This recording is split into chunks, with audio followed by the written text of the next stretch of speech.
All right, let's go ahead and kick things off. So thank you everyone so much for tuning in today for our hardware startup bootcamp with Aero Electronics and Analog Devices. I'm Brittany Nelson, Partnerships Manager at Indiegogo. Here we go. We've got a great lineup of educational sessions for you all today, followed by our pitch competition. So we've got our 5 finalists ready to go in just a little while. I'm super excited to hear today's pitches and announce the winner of the $500 prize. Okay, so we've got an amazing group of speakers today, all experts in their fields. Each of them is going to introduce themselves during their sessions, but wanted to officially welcome Aditi Goswami, our crowdfunding expert from the Indiegogo team, Sean Nealon and Christoph Bea from Aero Electronics, and Brandon Bushy from Analog Devices. Happy to have you all here today. All right. So I'm going to kick things off with a quick overview of the Aero certification program, just in case you're not familiar with it. So what is Aero Electronics? Just take a quick step back. They are an electronic component distributor. So basically, if it takes a charge or sends a signal, chances are that Aero was part of building it. So Aero works with hundreds of suppliers of electronic components, and they also work with technology companies of all sizes all around the world. And actually, Analog Devices is one of those suppliers that they work with, who's also a sponsor of the program and today's event. So Indiegogo joined forces with Aero and Analog Devices to create the Aero certification program to help connect Indiegogo campaigners with expert engineering resources for free. So Aero has a team of engineers that specialize in everything from product design, prototyping, certifications, supply chain, manufacturing, all that good stuff. And they work with entrepreneurs to bring their tech products to market. And as part of the program, you get a free one-on-one engineering review where an engineer will be able to kind of discuss what you're building, how you're building it, and what components make the most sense for your design. And don't worry, they're happy to sign an NDA or anything like that if you have any privacy concerns. So once you've joined the Aero certification program, an engineer is going to work with you to make sure that your tech product is feasible for manufacturing. So you'll work with someone who can review your project's design and bill of materials, and they'll walk you through any steps, if any, that you need to take to make sure that your product is actually ready for production. And what's great is that Aero is able to help no matter what stage of development you're in, even if you're in the ideation phase. They can help connect you with the resources that you need to be successful. And then once the Aero team has certified that your product is actually ready for manufacturing, you unlock all these additional benefits, like adding the certified technology badge to your Indiegogo campaign. So the badge you can see at the bottom of the slide is an indicator to Indiegogo backers that your product has been reviewed by an engineer and it's a legitimate product. So not just a concept or a figment of your imagination, but actually has some drawings and designs and it's ready to go. A few quick stats, the campaigns with the Aero Certified Technology Badge on Indiegogo are actually 4 times more likely to reach their crowdfunding goal and raise on average 87% more funds than tech campaigns without the badge. So it actually makes a real difference in terms of funds raised. On top of that, after you're certified, you also get access to free design tools, exclusive marketing opportunities, and up to $1,000 off of Aero.com merchandise. So after today's event, if you'd like to move forward with getting your product Aero certified, an Aero engineer can reach out via email to get started. All right. So that is the Aero certification program, just a quick little overview for you guys. And now we're ready to get started with our educational sessions. So I'm going to pass this over to Aditi for Crowdfunding 101. Just a quick note, if you have any questions during the sessions, please use the Q&A button at the bottom, and we will try to address them all at the end. All right, so Aditi, I will stop sharing and pass it over to you. Thanks, Brittany, and hi, everyone. Excited to be here today to kind of share a little bit about what goes into creating a really successful crowdfunding campaign with Indiegogo. So I'm going to go ahead and share my screen really quick. I'm going to assume that you guys can see this unless someone tells me you can't. We can see Uh, it. Amazing. Thank you, Brittany. Great. So yeah, there's kind of a lot of ground to cover here. So I'm going to jump into it pretty quickly. Certain parts of this I will zoom over, and we have a lot of information about it online on our Entrepreneur Center, in our Help Center, things like that. So if you're curious, you can always take a look there, or also just reach out to me or a member of the team, and we're happy to kind of help walk you through any questions you have. So yeah, to kind of jump into it, I think the first thing to ask ourselves is who is Indiegogo for, or who's crowdfunding for, and what do we think of? I think folks have a pretty firm idea of what this is, and it's basically people who are trying to raise money to create their product. But when we look at what we've actually seen over the years at Indiegogo, it's a little broader than that. And I would say that it's kind of made up of one of these four things. Either you're there for fundraising, you're there to discover who your customer is and do some market validation. Maybe you're working on branding and awareness, or maybe this is a market entry push for you. Often it's actually a combination of these four things, or more of one than the other. And so let's go through them and kind of, you can sit through this and figure out which one of these actually applies most to you. So that first one that I mentioned, fundraising, that is the really obvious one. It's exactly what it sounds like. You're raising money in order to produce the product. Exactly like it says here, it's crowdfunding creates the opportunity for customers to actually pay for the production. This is definitely the tried and true original OG version of crowdfunding. But since we've launched the crowdfunding, I think it's been like 15 years now, we've really seen it evolve. And one of the things that it's evolved into is major brands will often use crowdfunding as a way to learn more about their customers and prove demand for their products. And so with traditional commerce, when you have your product in Target, you're not really able to get quite the same information about who that audience is in the way that you are with e-commerce and with crowdfunding. So you're able to have a dialogue and an open communication with your backers and your buyers via crowdfunding that you wouldn't traditionally be able to access, which is actually why we've seen really huge brands come through Indiegogo, like Lego, like Bose, like GE, and they've launched new products that they were kind of testing the market for and testing the waters with, and they launched it with us to see how are people reacting to this, what's the temperature like for something like this, and is it worth spending a ton of money and marketing budget behind after we run this campaign. So the Lego Forma was a really cool one. I would recommend taking a look at this when you get a chance. Branding and awareness. This is definitely something that applies to everyone, no matter how big or small. Crowdfunding can be a really cool tool to actually just make a splash. The internet is a really, really busy place, and it can be hard to kind of elbow your way in and get visibility. And crowdfunding is the same way. It is pretty crowded, but it's an interesting way to kind of have proof of concept. And you can take this to other people and you can say, like, look, I managed to raise $400,000 for this product that I'm building. Don't you want to have it in stores? Or don't you want to provide some like VC funding for it? So it's a really great way of, getting awareness out there and building your brand from the ground up. And then finally, market entry. This is especially the case for the international market. We have a lot of campaigns on the platform from China, just from Asia generally, and they're trying to find a more global audience. And Indiegogo is a really great way to get to that. So one of these four is for you. You've decided to crowdfund. Now what? Three stages to an Indiegogo campaign, I would say. There's pre-launch, there's crowdfunding, and then there's in-demand. If you think of crowdfunding like an iceberg, I would say that pre-launch actually is the bottom of that iceberg, and it makes up the bulk of the preparation that you're going to be doing when you're launching a crowdfunding campaign. While I'm presenting to you guys, you could be creating your crowdfunding campaign and then launch it at the very end of today and see what happens. But I certainly would not recommend that. Pre-launch is typically like 2 to 3 months of figuring out your messaging, figuring out who your audience is, doing some customer testing, running ads, and gathering a bunch of leads before you go live with your crowdfunding campaign. So that way you launch with a bang on day one, and you're able to have a lot of momentum that drives you forward into the actual 30 to 60 days of your crowdfunding campaign.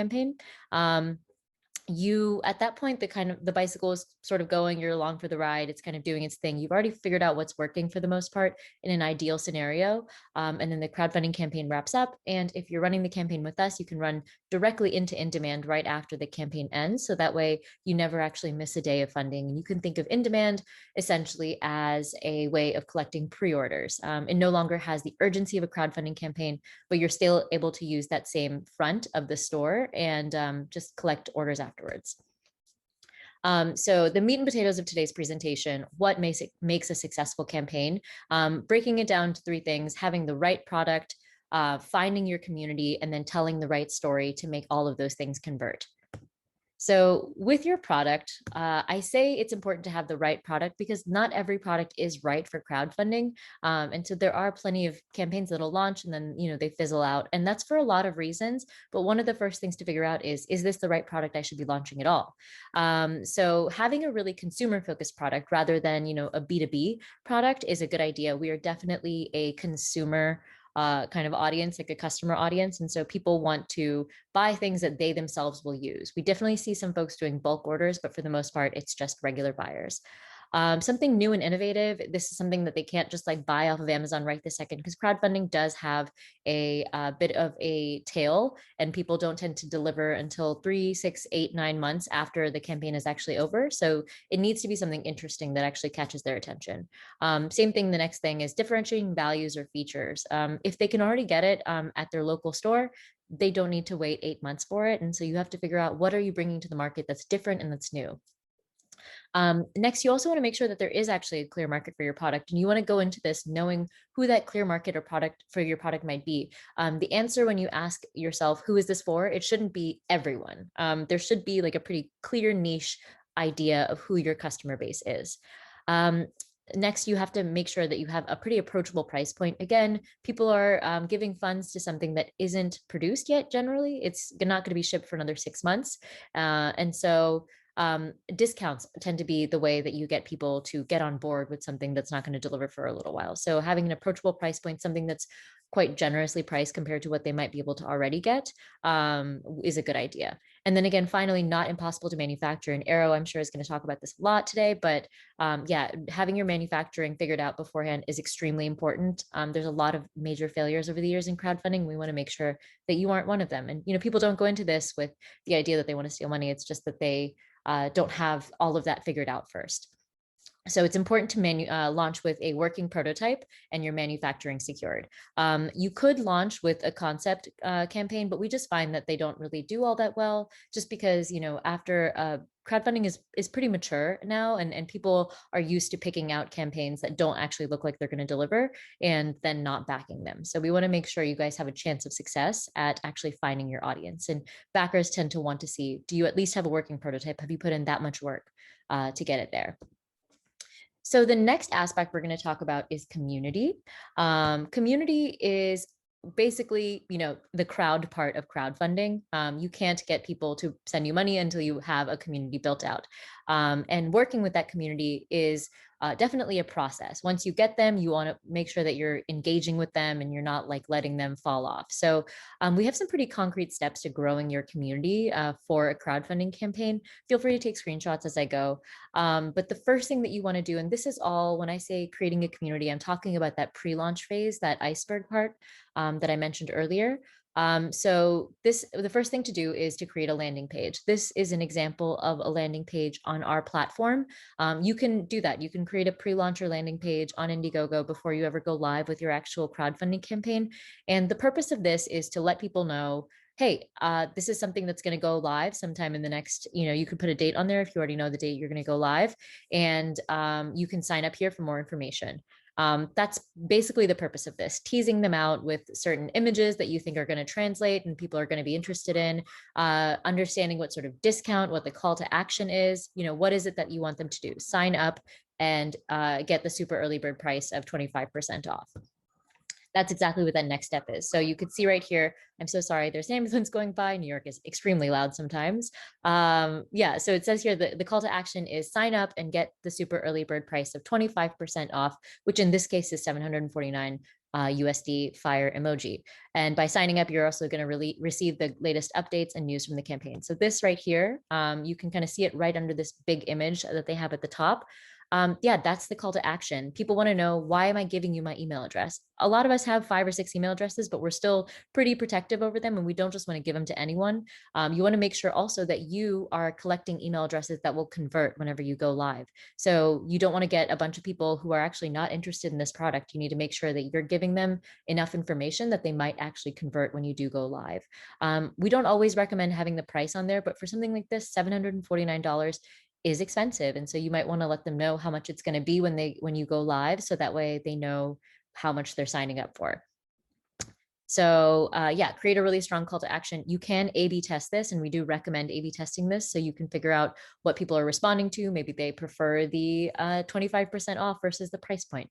You should do all of that testing during your pre-launch phase and figuring out, what is it out of my features that people are responding to.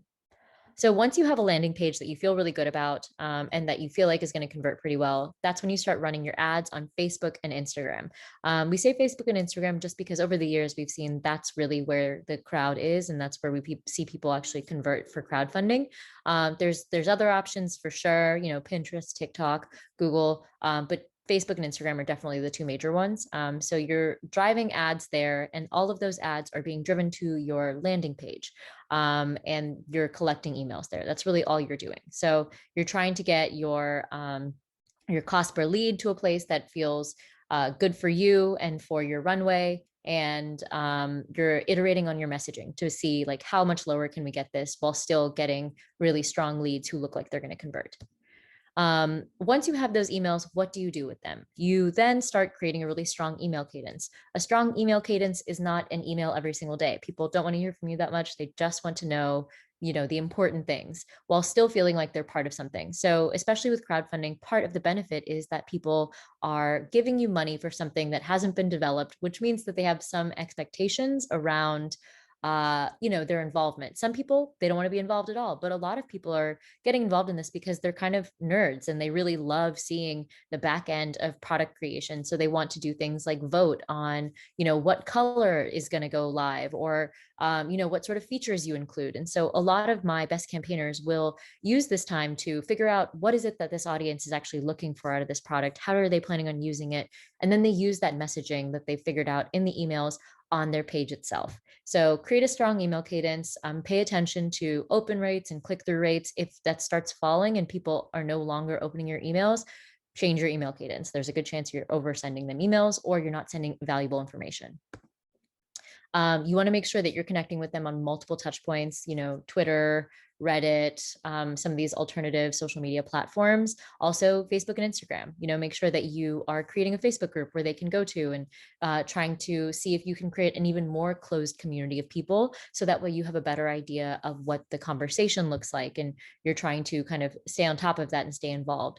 With Reddit, authenticity is extremely important. Reddit does not love being advertised at. So if you're going to use that, just make sure that you're using it in a way that doesn't feel like you're selling them a bunch of stuff. Other email list building strategies. So these, I would say, are secondary to the major one, which is driving ad traffic to your landing page and getting signups. That is how the vast majority of campaigns on Indiegogo that are really successful do it. But there's a few other ways that you can really think about.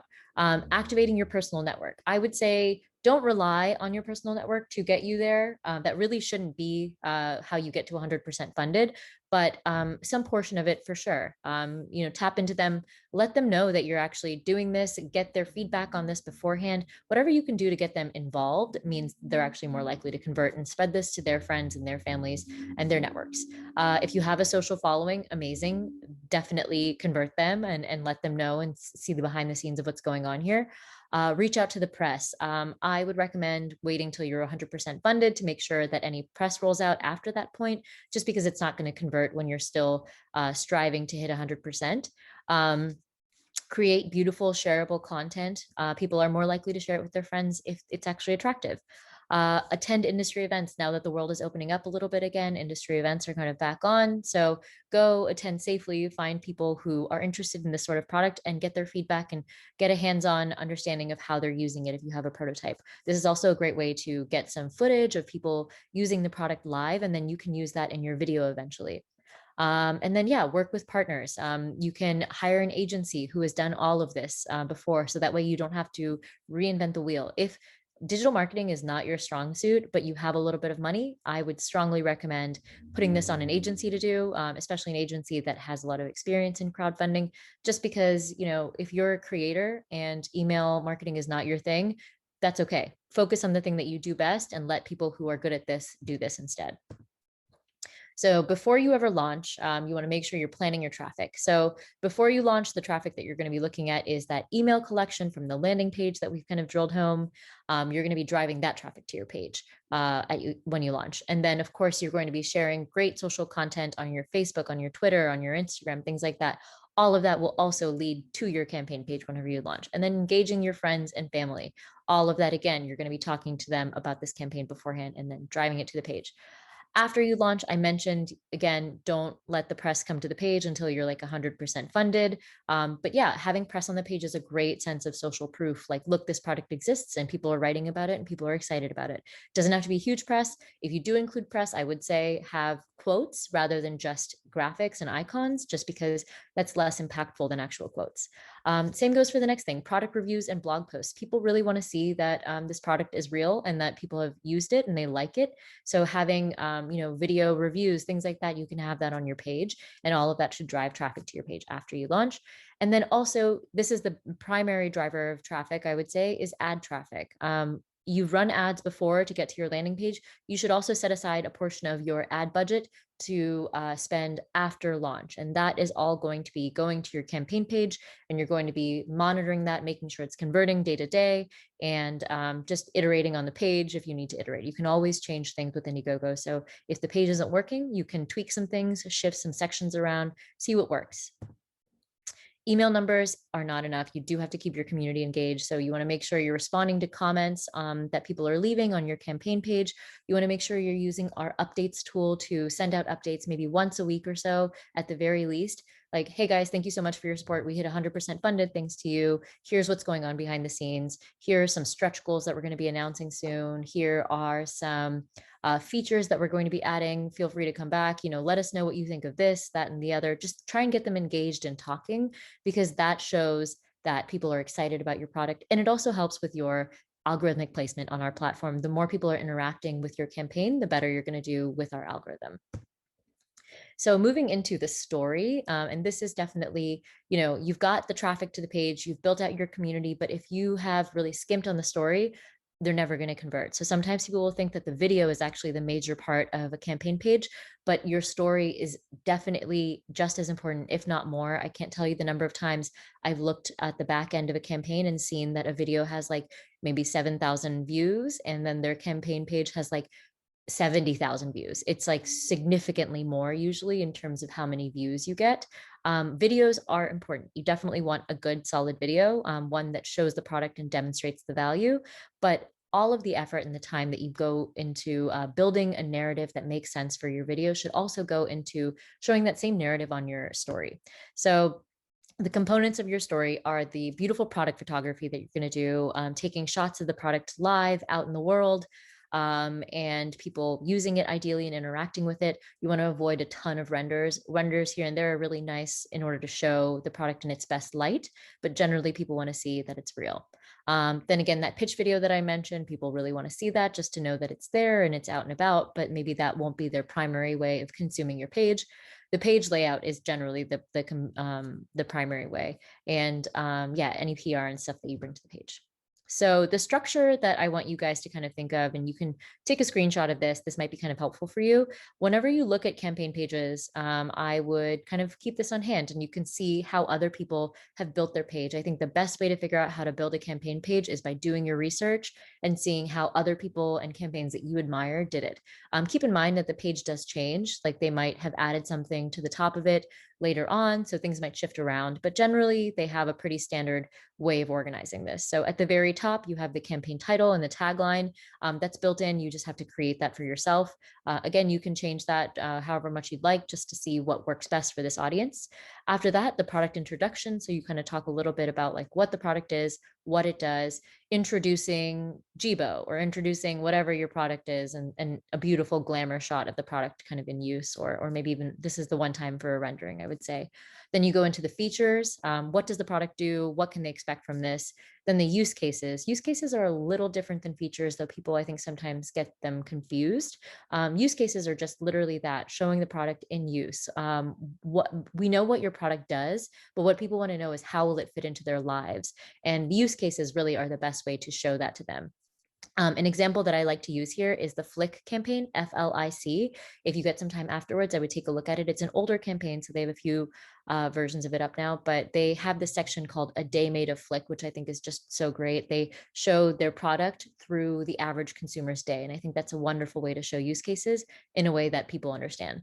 After that, technical specs, you don't want to obviously show them everything that goes into it, but just enough to show like, hey, this is real. The Aero certification is also really helpful at the top of the page, having that badge to show this is a real product. We've really thought this through. People also want to know who the team is and why you guys are uniquely qualified to make this product and bring it to market. So this is a good time to kind of brag about yourselves. If you have someone on your team who is, a bigwig in the industry or like worked at a really great place, don't be afraid to brag. If you don't, no big deal. Talk about, what it is that you've done and the accomplishments and how long you've been working on it. You can show the timeline for, hey, version 1, version 2, version 3, like this is how it fits in for us over the last 2 years. And, we didn't just dream this up yesterday. We've been working on this with our blood, sweat, and tears for years now. And then finally, FAQs. We do have an FAQ section. So you don't need to necessarily have this at the bottom of the page, but something to keep in mind is everyone consumes a campaign page differently. And so you just want to make sure that you are including the same information in a few different ways. So that way everyone is processing it. And so this is again why having the information in the video is not enough. Not everyone's going to watch that video. Some people will play it and then they'll go on to read the campaign page and have it playing in the background, and they won't process any of the video at all. So same goes for the page. Not everyone's going to read it, like measure by measure. So sometimes you'll need to make sure your most important information is repeated in different and interesting ways to take into account every type of consumer. Perk strategy, very quickly. Typically, you want to start with early bird pricing, which is your lowest price that you're going to offer them. And this is for typically day one or your earliest backers. And then you slowly breadcrumb them to the price that you'd like to offer for the duration of the campaign. This should still be lower than what you're going to be selling the product for whenever you eventually go to market, because again, you're selling a product that hasn't delivered yet. So people expect some sort of discount, but you can breadcrumb them to a place that you feel comfortable. Again, your earliest backers should have the best price possible, and that's your early bird pricing. Focus on fewer perks. Don't have 20 perks on the page. It's super confusing. I would say limit it to like about 7 or 8. No more than that. You can always hide the ones that are sold out. I recommend doing that and then adding new ones. We can let you upsell with accessories with our add-on tool. I would look that up afterwards. Essentially, think of this as like when you're in the grocery store and you have your shopping cart at the final checkout line, and all of a sudden you see all this like gum and chocolate, and you're like, I love gum and chocolate. I would like to buy some. So it's the same thing here. You're upselling them on accessories at the last minute for the product, so you can boost the value of each individual price. And then bundle your shipping costs in. People like to see that they're getting a really good deal there. Very quickly, tips on creating a great video. It should be really short, no longer than 2.5 minutes, and you need to hook them in the first 30 seconds. No one has any attention span left. So you want to make sure you're, getting them really fast. Focus on the benefits and not the features. Features are nice, but people aren't going to memorize them. So what they're going to remember is how the product is going to make them feel. So be real and personal and show yourself and your team and why you're starting this company. Don't be afraid to talk about yourself, but don't focus on that entirely, obviously. But yeah, having a personable, sense on the campaign in the video is going to be really important. And yeah, be strategic. Create the video with your campaign page in mind. Make sure you're getting beautiful stills while you're filming your video, and also clip some GIFs from the video itself, or GIFs, however you'd like to pronounce that, and have that on your campaign page. So the campaign page is just as dynamic as someone who is watching a video. So yeah, be really intentional when you're creating that video. Like, how can I get the most out of this video in order to reuse it on the page itself? Perk strategy, let's focus on the product, stay away from the things that don't relate to it. So that means like, don't try and upsell people on swag and, t-shirts when actually you're selling like a robot for the home. They're coming to your page for the robot for the home. They're not really here for a tote bag. They wanted a tote bag, they'd get it somewhere else. Show scarcity and limit per quantity. Don't have an unlimited number available. Start with maybe 100. And then as that sells out, you can always increase the quantity. You can't decrease the quantity on your side. So start low and increase as you go. So it constantly looks like it's selling out and encouraging people to buy. I mentioned add-on perks earlier. That's, that shopping cart section. So be sure to look that up. Same thing with secret perks. This is a tool that we have that allows you to target and convert communities by sending them a link that they can only access a perk with that link. So it is exactly what it sounds like. It's a secret perk. And this is great for, affiliate marketing or getting your earliest backers to convert with your email list. We have a lot of good write-ups about this. So I would just kind of Google this after if you want more information. Plan for international shipping. We are a global platform. If you want to offer this globally, do so, but make sure you figured out what that price is going to look like for you.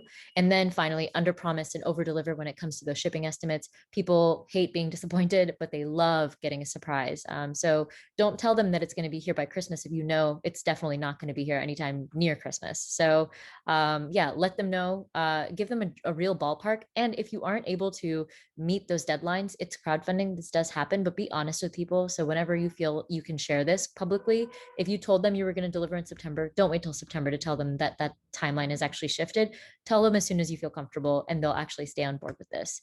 Another section that I would screenshot really quick. This is, I think, one of my last slides. So yeah, take a screenshot of this. This is a general timeline of what a crowdfunding campaign should look like. It's about 4 to 12 months. So it is a pretty long process for most people between starting your preparations and shipping your product. Oftentimes it's even longer than this, honestly. So 1 to 3 months is when you're starting your preparations and you're doing all of your pre-launch efforts, gathering your email list, testing your messaging, all of that. Just dedicating yourself to getting that audience ready. And so that's 1 to 3 months. It can happen in 1 month. I've seen it happen. 3 months is, I would say, the tail end of that. Any longer than that, and the email leads that you've gathered tend to start getting a little stale and they might not actually convert when you launch since they might have bought something else in the meantime. So try and get it within 3 months. Then you launch your campaign. You have a maximum of 60 days with us. You can do shorter than that if you'd like. We recommend extending the campaign once. That's kind of what this little bump is in the middle. We allow you to do one extension. So you can say, I'm going to have 45 days. And then towards the end of that, you can add an extra 15, 20, whatever you'd like to the maximum of 60. And then after your campaign ends, it's about 15 business days before you receive your funds. It's typically shorter than that, but plan for 15 business days just in case, bank holidays, another global pandemic, things slow down, whatever it might be. Ideally, we don't have another one of those though. Then you receive your funds and then you eventually ship your product sometime in the next 1 to 6 months. That's a good timeline to think about when it comes to how do I know I'm ready to launch a crowdfunding campaign? Are you about 6 months out from shipping your product? Maybe even less. A year out, you get kind of, it's hard to get people to buy onto that. So 1 to 6 months is typical, I would say. If you have any questions, this is how you can reach me. It's pretty simple, Aditi, Adeeti, at Indiegogo.com. I'm more than happy to chat or connect you with someone on the team who can answer the questions that you have. So I know we're going to go into questions a little later, but yeah, that's it for me. I hope that was helpful for everyone. Awesome. Thank you, Aditi. That was super helpful. All right, so we've got a couple of quick minutes for questions for Aditi. If you have any, please use that Q&A button at the bottom. We've got one question so far, Aditi. Harry has a question. Why should you not have press before your campaign is 100% funded? That is a really good question, and I'm glad you asked it. So the reason we say that, and I didn't really touch on this earlier, but a lot of times if you talk to someone from Indiegogo or you listen to any of our other webinars, you'll hear us kind of harping on about 30%, 30%. That's just because an audience finds it difficult to want to purchase a product that they don't know anything about if it looks like no one is buying the product. So we find about 30% to 100% is when people actually start converting if this is their first time seeing the product. Up until that point, it's going to be your email list that's actually getting you there to that 30%, that 100% publicly funded. After that point, other people are more likely to actually feel like, okay, this product is going to get made. This has a chance. I'm interested. I'm going to take the risk. I'm going to buy it. So same goes with press. These are unqualified leads. Essentially, they're coming from someone else, and so this is probably the first time they're seeing you and hearing about your product. So you want to try and feel confident about what you're presenting to them, and that 30% really helps you get there. Awesome, awesome. And maybe you could touch really quick on how do people go about, like, is there like a rough calculation or how do you figure out what your funding goal should be? That is a good question. So there's a few different ways to think about this. Number one, how much do you actually need to produce? That's probably a good place to start. Oftentimes people will say, well, I need $1 million. And it's like, do you actually need $1 million to produce this product? Or do you probably need closer to 25 to 30 to get the first few rounds out there? And then after that, you'd obviously like to have more. So set it at a place that is quite reasonable. And then once you have that number in mind, build your email list from that number. So we typically find that the email lists that you're building out will convert anywhere from 2, 3 to 5% for a really strong converting email list. There's a lot of information out there about how to build your best email list, and I know we've done a lot of webinars about this, so it's quite a lot of information. But yeah, so plan for about 2%, if you're going to be really conservative, of that email list that you're converting or not buying, sorry, producing to actually convert. And then that ideally should get you to that 30-50% funded for your actual goal. And then the rest of that is going to be the ads that you run and press and some of these other things that we talked about, getting influencers, things like that on board, just the general momentum of the campaign. Awesome. Thank you, Aditi. All right, we need to keep things moving along. So if you have any specific questions for Aditi, feel free to reach out to her. But yeah, let's keep this moving. Thanks, Brittany. Yeah, thank you so much. All right, so next I would like to introduce Sean Nealon from Aero Electronics. Sean is going to be talking to us today about manufacturing. So Sean, go ahead and share your screen. Thank you. All right, thank you very much for attending today. It's at Aero, we really try to encourage a spirit of entrepreneurship, and it's my privilege to speak to a group of entrepreneurs today. So, brief agenda, we'll talk a little bit about how to push your product through each of the different steps of the product lifecycle, and then really this is about manufacturing. How do I get my product to market in a cost-effective way and a high-quality way? How do you choose them? And then what are some of the things that might get in the way when it comes to your ultimate plan to manufacture the product that you have? So, really, many people think the hardest part, and I think that there's some validity to that, is coming up with the idea. What should I make? Who does it appeal to? And how do I make sure that it is a viable product long term? But where a lot of entrepreneurs run into a obstacle they can't overcome is how do they actually productize that and take it to market in a sustainable fashion, right? So I think a lot of you have done the hard work and you've come up with something that has value that you can see, and so can others. And now you need to go ahead and figure out, how do I actually get this into the hands of consumers on a large scale eventually? So what is a contract manufacturer, right? There's a lot of words here, but at the end of the day, they do what you don't want to have to, or you don't want to spend the money on. They will help you build your product. They'll help buy it. They'll help test it. They might distribute it for you. They might even invoice your customers. But really the most important things, and we approach it from an electronic component perspective here at Aero, is if you're making a printed circuit board, you could hand solder that, which is quite difficult and non-scalable, or you're going to have to use some automated machinery. A contract manufacturer will buy that capital equipment. They will keep it up. They will reinvest as technology changes so that you're always on the front end of the capabilities that are required to produce in today's environment. You will get a product of high quality, and they'll manage the workforce and all those things that come with managing a workforce that you may not want to engage in. A lot of people in the entrepreneurial space are the scientific backing behind it. They come up with the idea, but really they're much more interested in perhaps the marketing than the actual manufacturing of it. The other thing to consider is that there are certain standards that people expect to see. If you're producing a product, is your facility ISO certified? That doesn't come free. You have to first qualify for it, then you have to maintain that certification over time. And so think about the end markets that you're aiming at. What certifications might be required for entry into that, and then make sure that you're working with the contract manufacturer who can help you with that.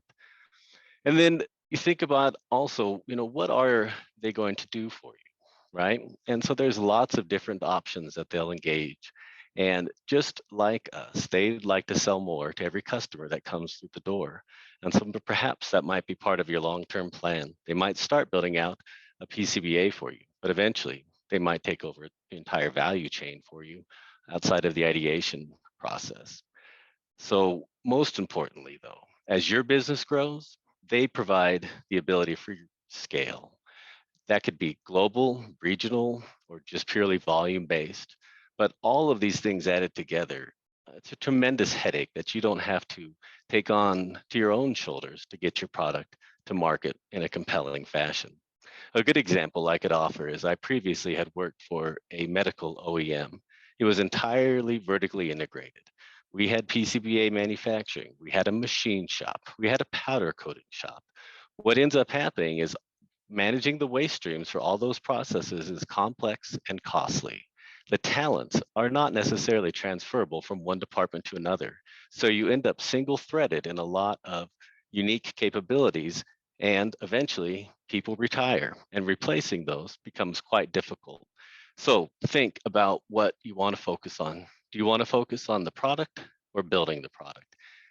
If you don't want to focus on building the product, a contract manufacturer can help a great deal when it comes to that. So how do you know when to engage with the CM? So when it comes to the design should be really close, right? Before you start engaging, you have to have a really strong idea of what it'll look like. The bill of materials is very well understood. What testing requirements will you have? They're not going to invent them for you. They could do an in-circuit test on a PCBA, but functional test is often the way that products need to be finally tested before getting into a consumer's hand. What is the fulfillment stream? Are you a B2C, a B2B? Is it wholesaling? Is it bulk buying? And all of those really need to be well understood before you're ready to engage, unless you're working with a contract manufacturer to help with your design work.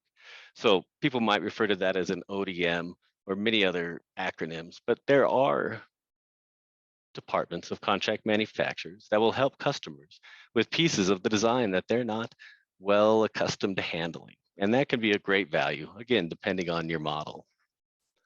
The second thing is finances. We just heard Aditi talk a lot about raising money. And do you have funding? And if not, when do you think you'll have that available? The contract manufacturer, evaluates every customer that comes through the door. They take a financial risk by engaging with you, especially if they're going to go purchase components to build your end product. If they're not assured that you're going to be able to pay them for the work that they've done, obviously they'll be reticent to engage. And then timing, right? Again, Aditi went over a timeline of when how to raise money for your product over time. But understand that engaging with the contract manufacturer, finding them and engaging with them doesn't happen overnight. So make sure your understanding of that is part of your overall timeline. The simplest thing to think about is it takes time to order parts in. It's not like they're going to be on the shelf. They buy only to demand for specific customers. And so anything that your product needs, it's very likely if you're not able to transfer that material to them at the time of engagement, that they'll have to put a team together to go buy that on your behalf. That's a financial risk, and it's also a lead time risk as well. So how to evaluate a contract manufacturer? Truth be told, you can find contract manufacturer potential partners in probably every state in the US and all around the world. But the most important thing is making sure that you fit well and they fit well with you. So first, think about the product fit. What product type are you manufacturing? If you're going for a medical product or an automotive product, obviously there are contract manufacturers that will specialize in that and have certifications for that. volume product? Are you talking tens a month or thousands a month or thousands a week? Again, they specialize in that, understanding, of course, that there's a discount associated with greater volume through a process as they seek to regain the cost that they invest up front to make their production line ready to produce your product.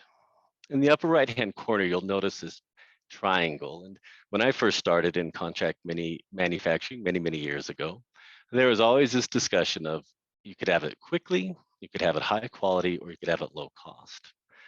Pick two of the three. Now, I don't think that that's necessarily true anymore these days. You can get all three of those done, but there are certain trade-offs. And so one of them that's entirely missing from there is volume. If you want to make a run of 10 or 20 or 50, expect to pay for it, right? But oftentimes you can work with the contract manufacturer that has a prototyping department that can put those together without maybe buying a stencil or putting in a pick and place program. And they could hand build those products for you in a rapid manner so that you can iterate them with your customers and make sure that it meets the expectations that you as a company want to bring to the market. What the second piece to think about is what are the needs that you really have? So I put there, services are not ubiquitous, nor are they free. Not everybody does the same type of activities in their facilities. And there's a reason for that. So again, is it quick turn? Is it production volumes? Is it both?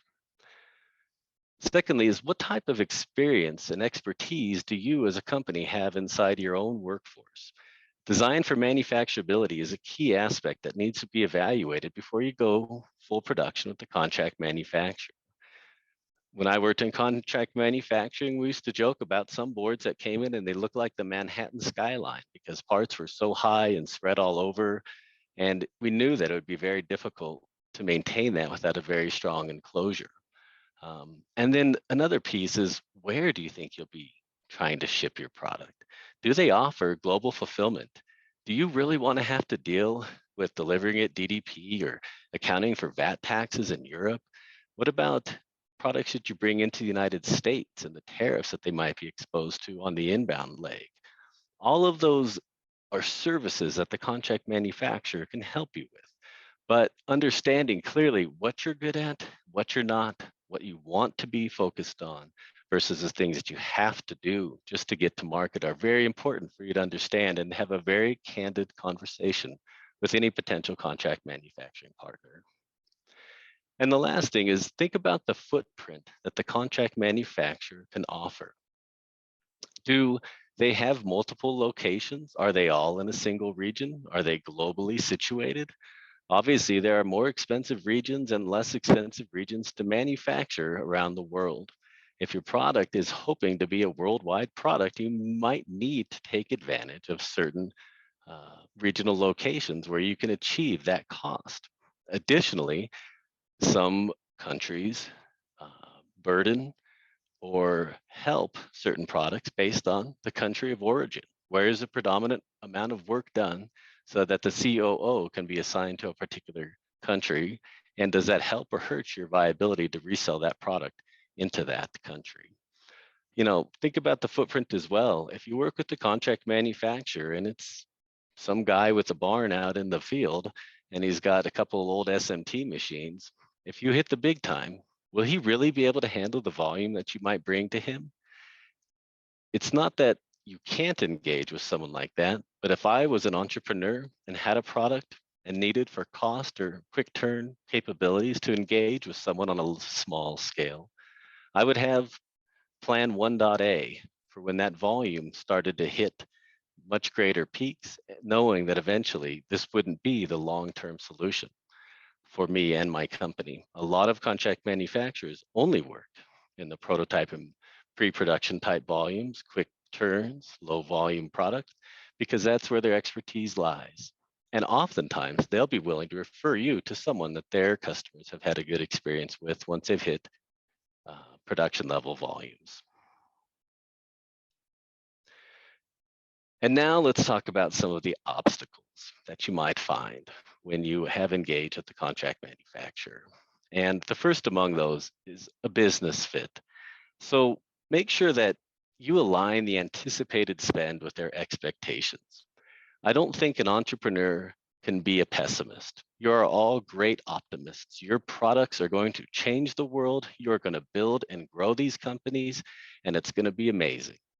At the same time, make sure that you're realistic about your volume projections. I have seen some bad relationships develop over time between partners because the upfront expectation established by the OEM, in this case, the folks on this call, doesn't ever get met with reality. So you might have predicted 10,000 a week, and maybe you're lucky if you do 10,000 a month. Most of the time, a contract manufacturer will quote your business very, very, very low margin. Part of that is based on their perception of your ability to grow and how long you will be engaged with them and how big of a customer you can be long term. And then there are other ways that you can grow, even if your volume doesn't. For example, if they're just building a PCBA for you, they're shipping it to maybe your facility and you're assembling that into a box and then shipping it to end customers.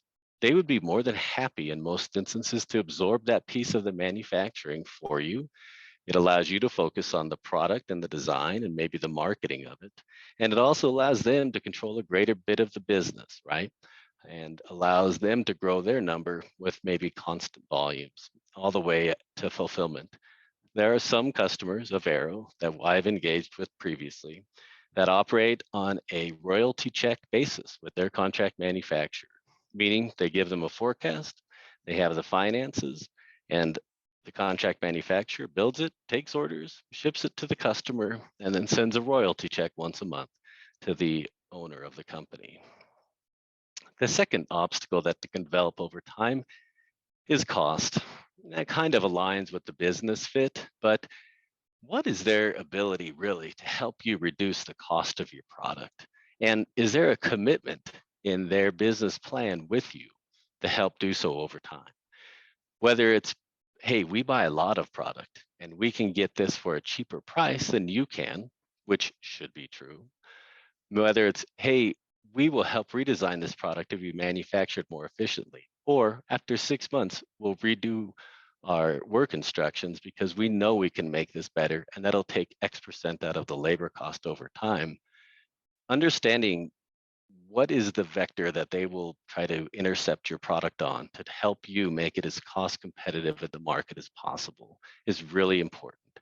And if that isn't clearly outlined and understood up front, then 6 or 9 months or 2 to 3 years down the road, the two of you might be looking at each other over the conference room table and being wildly misaligned about what your expectations and what reality was.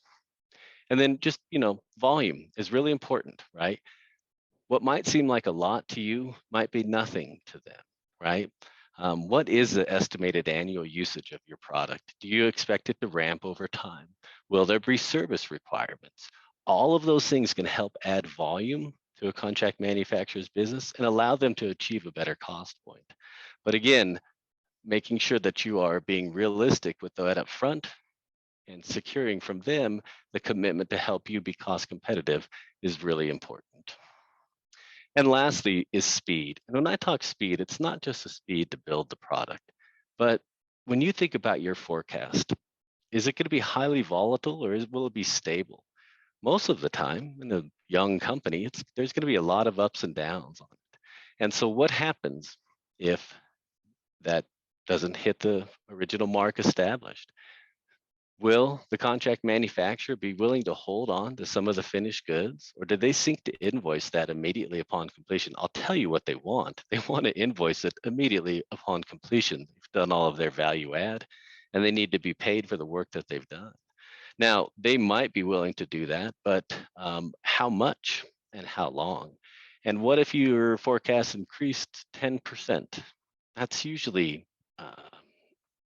achievable. But are there parameters they put at that? My experience working in contract manufacturing and with contract manufacturers is most of them, they'll establish flexibility fences. And that will be something along the lines of, within 30 days of your forecasted quantity, there are no changes accepted. From 30 to 60 days, you can go up to 10% with no cost increase. 25% or above necessitates a 10% per unit cost increase. The devil's in the details, as with most agreements, but making sure that you understand that. Number one, there might be liability or shortages, on the material that don't allow them to meet your ramped up schedule. But it also throws thrash into their organization. You're not their only customer. They're trying to make everyone happy and keep the commitments that they've made. But guess what? If you're willing to pay more, most of the time, they'll figure out a way to make it happen.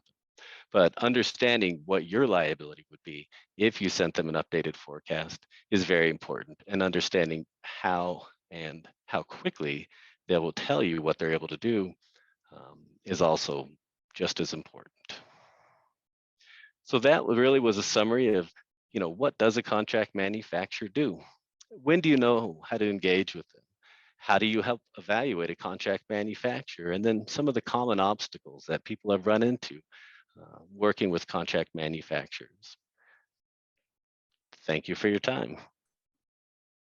Awesome. Thank you, Sean. All right. We don't have any questions in the Q&A right now. Let's see here. Oh, here's one in the chat. I have a thought that a contract manufacturer looks for a further collaboration than only resolving one project. So they also evaluate the team company while manufacturing the product. What do you think about that? Yeah, that's absolutely true. I think the best way to think about it is, what is the book of business that you could eventually bring to that contract manufacturer? So not only could it be multiple product sets, if you're an entrepreneurial silo inside of a larger organization, they might see that as an inroad into the mothership, for lack of a better term, and the opportunity that could present. Cool.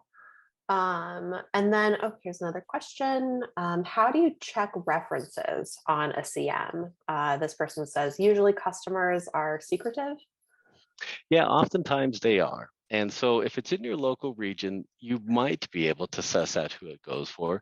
Ask for a factory tour. Sometimes the boxes might be branded. And then also ask the contract manufacturer if they can provide customers that are willing to testify to the relationship that they've had over years. Awesome. All right. Well, thank you so much, Sean. Really appreciate your insights. Super helpful. Let's move on. How's everyone doing? We've got one final education session before we move on to the pitch competition. So I would love to welcome Christoph Thea and Brandon Bushy from Aero Electronics and Analog Devices. Christoph and Brandon, you want to go ahead and share your screen? Yep. Give me 1 second here. Okay. Do this.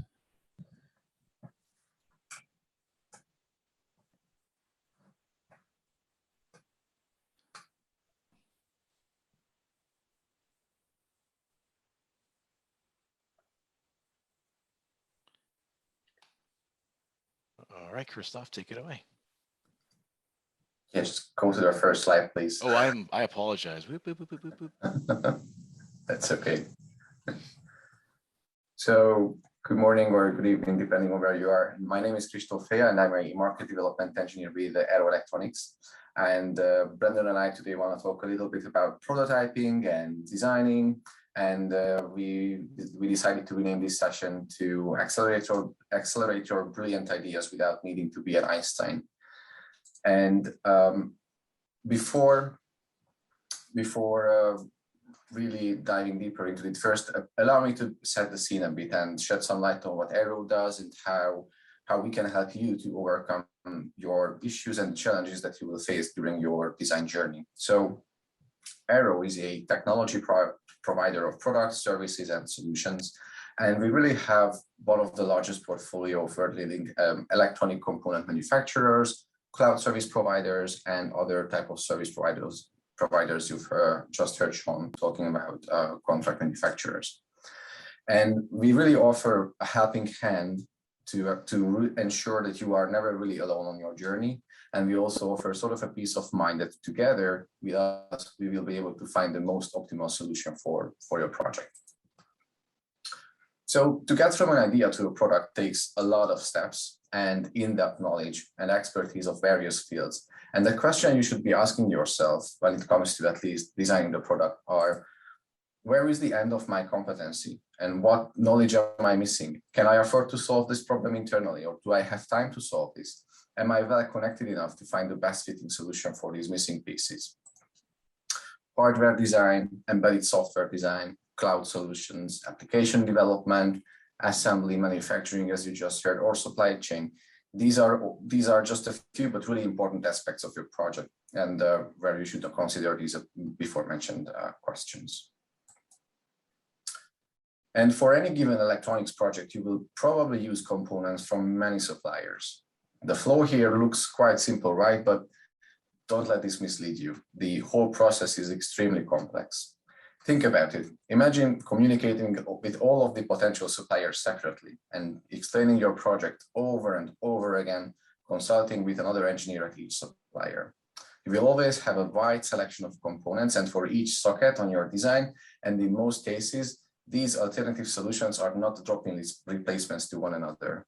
In most cases, if a component is replaced in a design, that carries with it a lot of additional changes. And that means that you probably need to redesign the surrounding circuitry as well, replacing other chips. So are you ready to have another discussion with all of the suppliers again? Will the software you have developed so far be compatible with the new design? You see how quickly this can escalate and to a design disaster. And you must spend your time talking with your supplier and communicating with them instead of actually working on your project.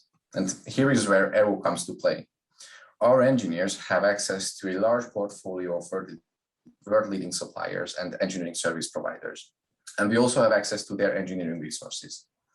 We know which supplier is probably the best choice for each socket on your design.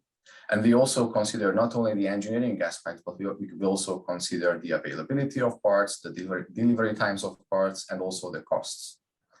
And speaking of our leading suppliers, Analog Devices is one of Aero's most important supplier, and for a good reason. They have industry-leading expertise and products in precision signal chain, sensing, power management, and isolation technologies, just to mention a few. And please welcome Brandon, who will now show some example use cases of ADI products and also explain how you can get started evaluating them. Brandon, the stage is yours. Thanks, Christoph. And I want to thank everyone else who's watching this today or tonight, wherever you are. Like Brittany did and earlier on, and I wanted to kind of just touch upon like what ADI is and who we are and what do we do and a little bit about our background. So ADI is a worldwide semiconductor manufacturer, and we're headquartered in Wilmington, Massachusetts, and that's just about 20 or so minutes outside of Boston. And we've been in business now for 56 years. We have about 45,000 orderable products. Yes, 45,000 is quite a bit. And we engage with about more than 125,000 different customer bases. If you look us up, we are on the NASDAQ Stock Exchange. Our ticker is ADI. We actually refer to ourselves as ADI a lot as well, and I will do so in this presentation too. And so, as you can probably guess, just from the large number of products that we have available, Analog Devices has a lot of experience and sort of a large expertise in all these different technology domains, from different types of sensors to signal conditioning, high performance and high speed data acquisition, connectivity, RF and microwave circuits, system power aspects, and really everything in between. You name it, ADI probably has something that can do the job for you. And we want to help you meet these challenges that you're going to come up with after you get through that concept phase of what you're doing. I kind of take a look at the flow that we've done today, where we started off with the Indiegogo folks and we went over to the contract manufacturing folks. We kind of sit, I guess, even a little bit before that, where you got to actually get your prototype up and running and figure out what pieces you need in order to get that moving.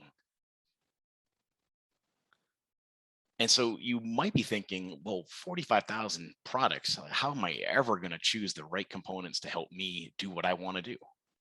And that's where me and my group come into play. So ADI, we've got, over 15,000 employees, and each one of them have different roles. And my group sits in a unique position where we are able to utilize all of the ADI products into various reference designs and applications. And we call those circuits from the lab. And it's really an ADI branded reference design that allows us to create compelling solutions that address complex and challenging needs that we see our customers facing today. And the goal here is really to make this simple for you. It's to provide you a reproducible system level reference design that focuses on solving application challenges.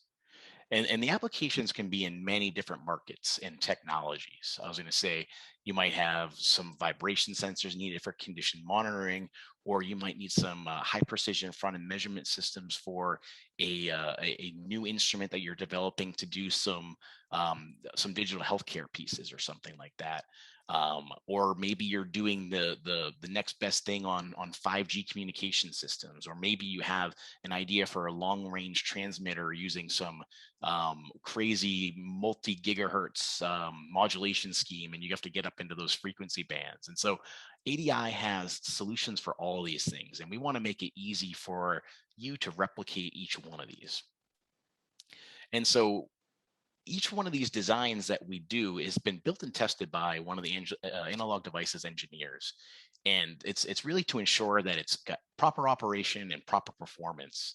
These are not just paper designs. These, you might find something in an article or an application note, and it all looks right, but have they gone through the effort of doing that work to prove that it is actually working? And in a lot of cases, the answer there is no. With analog devices, we go through all that engineering grunt work to make sure that what you get there is going to be something that you can utilize and add into your design, so that you can do the brilliant pieces that you have that are going to add value on top of those different building blocks that we can help provide for you. And we want to make sure that, as I mentioned, that you can get a hold of these things, right? So we provide hardware, we provide the software, we provide the documentation. Everything is open. We want to share everything, because in our eyes, doing these types of things is really, our bread and butter. We want to make it easy for you to take these and build on top of them and build that next layer of what this great new product is going to be that you have in your own mind. And we build everything very modularly, so you can go from evaluating a solution to prototyping with something very quickly. We use standard form factors, standard development tools, standard platforms, so that you can leverage as much of that as possible. You're not reinventing the wheel. You're not wasting time learning things that you are going to throw away at the end of the process and start over with. And we really want you to get your product out the door faster, so you can get into that Indiegogo campaign start. You can start marketing things. You can start getting the press involved, and all those steps that Aditi had mentioned it earlier. So there's a lot of words, and what I wanted to do is I want to put some examples up here for you about what I'm talking about. And this right here is really a partial list of various different reference designs that we have. Some of these are based on Arduino form factor. Some of these are based on PMOD form factor.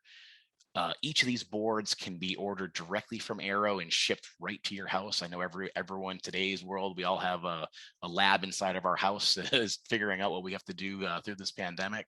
So each of them, you can get these shipped to your house. There's example code that works with each one of these. There's an ADI embedded development platform that all automatically hooks together. So you plug and play, and right out of the box, everything's going to work.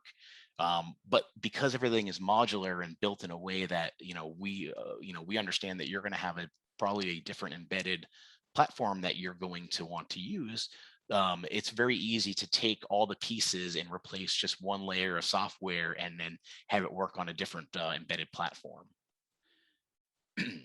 And as you can see on the slide deck here, there's, this just gives you more of an insight into some of the various different applications that we cover here.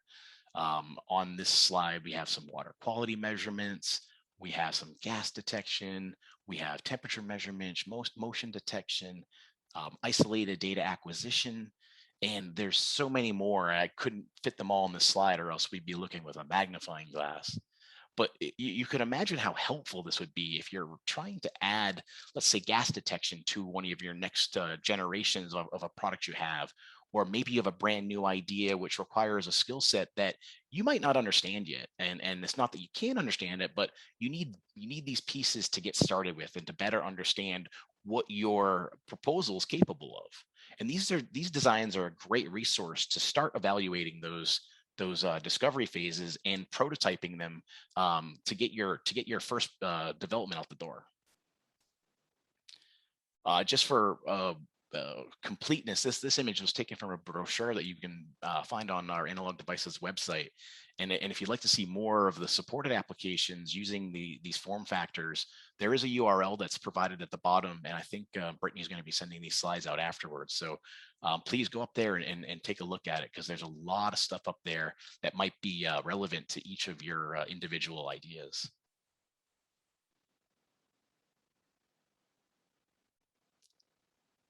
So you've probably heard me mention the phrase standard form factors in the previous few slides here. And a great example of some of those form factors would be the Arduino and PMOD that I just showed in that last slide. So when I talk about standard form factors, I'm really talking about hardware interfaces that are being used more and more in the electronics industry. And you may have even heard of some of them without even really knowing it. And so, why are we using these form factors? Why are what is the reason for it? And it's really because it's super popular and they're generally pretty affordable. If you look at the chart on the right, this is an extract from Embedded Times magazine. And if you look at, besides the first two, which you can't make a custom design and a proprietary design for everything you do because it just doesn't make sense. If you look right under that, the popularity of Arduino and Raspberry Pi and ST Nucleo, which is just an Arduino form factor design that doesn't use the Arduino software, that's about 40% of the makeup of customers today who are using those types of things. And it's very powerful when you go to develop some of these reference designs. If you're familiar with those ecosystems, it's really easy to get a lot of these reference designs that we have and hook them up to your systems and be off and running very, very quickly. So when ADI typically develops these reference designs, we tend to focus on Arduino and Raspberry Pi and PMOD, as well as another form factor for FPGA-based designs, which is known as FMC. And so it helps us not only be compatible with our own development kits, but also compatible and adaptable to other platforms, and makes it so that instead of having to take a custom piece of hardware and either try to hack into some of the lines or potentially have to redesign it altogether, it allows these things to be plug and play from your evaluation system all the way up to your prototype system. And then eventually when you start to integrate all those pieces in, it makes it extremely easy for troubleshooting and debug and things of that nature as well. And the other aspect of that this really kind of helps do as well is you get to scale a lot of these systems. So if you have, maybe you need to do temperature with some gas sensing and you need to convert some digital health signal all together, it makes it really convenient because all these things end up stacking on each other or plugging into each other, so that you can integrate your software all into one microcontroller and be able to not only test or mimic what your final product is going to look like, but it's going to be able to basically prove out the code and the hardware, so that when you do go to that integration phase of making things smaller, making things more optimized, you already have a very good feeling in your mind as to if your software is going to work when you get those first prototypes back from the CM that Sean had mentioned earlier. And another good thing about these form factors is really the large communities of developers and users and documentation that is already out there in existence today. So we leverage a lot of those. We leverage a lot of those communities, as well as the infrastructure behind those platforms, to make to make it easy for you to get your systems up and running faster. There's lots of answers and questions that you can find, right off of Google, without even needing to have a computer science degree or anything like that.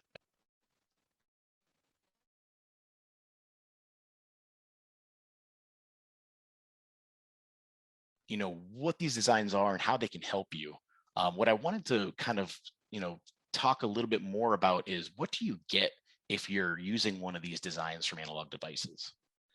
And there's really kind of three main things. There's documentation, there is hardware, and then there is software. And each of these has a lot of nuances that we could spend probably a couple days going over if we really wanted to. But just to give you sort of the highlights on each one of these is that, the engineer who creates the reference design, they're the ones who are spending all the time documenting everything. And there's multiple forms of documentation. It's not just one document. It's usually, 3 or 4 or 5 documents that all work together in tandem. So for instance, we've got one that's really sort of the core design document, which is called the circuit note. And that talks a lot about the goals and the challenges of the application. It talks about how the solution we're providing solves all these difficulties and these challenges that are out there in the industry today. It breaks down the design process, the design decisions. It's really sort of a little golden book to go back to and understand how these systems work. There's another document that we use. It's usually the hardware reference manual, and that is really just highly focused on the hardware. It talks about the hardware specifications, the pinouts, the configuration, any optional setup connectors that are there. And that's just to name a few. I mean, there's a whole bunch of things that vary from application to application that can get more specific. We have our user guide, and something like that focuses on how to set the system up, using the hardware and software together in order to get everything functioning. These are done very, very linearly. It's all step by step, lots of pictures, lots of images to help you out, and it's really like a nice way to get you from having this hardware, having the software, making them work together, and then understanding how each of them fit together so that you can pick the pieces that you need. So from a hardware standpoint, one thing that's really important for everyone in the audience is to be able to get their hands on this stuff. A lot of the companies in this industry, in the semiconductor industry, they have what they call evaluation boards, but a lot of times that is really just focused on a single product. You're not getting a more system level application out of it. You're just getting sort of the nuts and bolts of how maybe a particular converter works, or maybe this isolation chip works.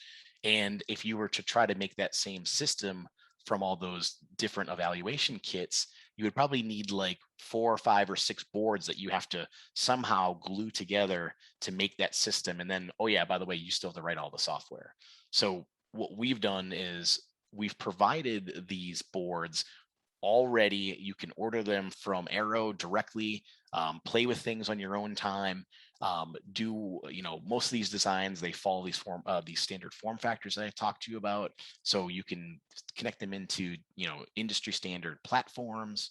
And it's really important because all the fabrication files that you need, we've tested that, we've built it, we know that these things work, and we're totally okay with providing those to each and every one of you, so that it eases the burden when you go to talk to these contract manufacturers and you don't know maybe the difference between the stack ups or the copper levels or any of the RF trace length matching or anything like that.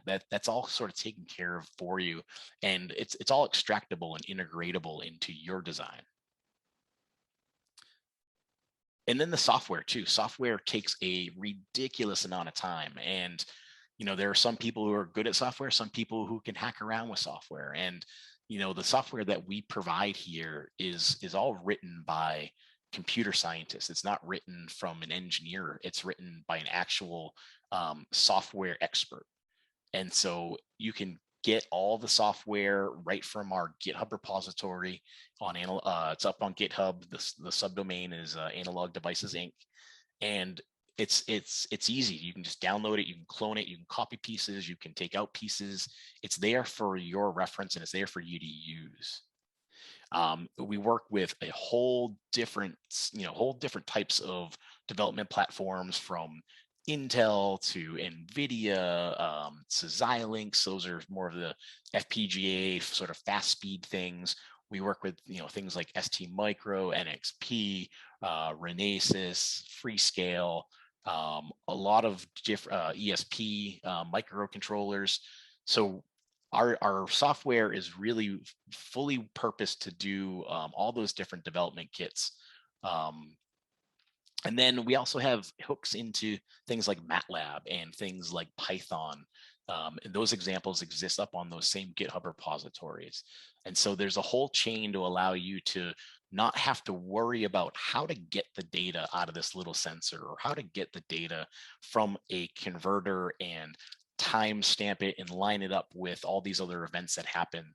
A lot of that's already taken care of for you in these systems, and allows you to focus again on the processing of that information, on the analysis, on getting up into the cloud and maybe fusing it with some other information that's important to whatever application you're doing. And we license this stuff all under sort of a general purpose license, so that it's fully usable within your end product.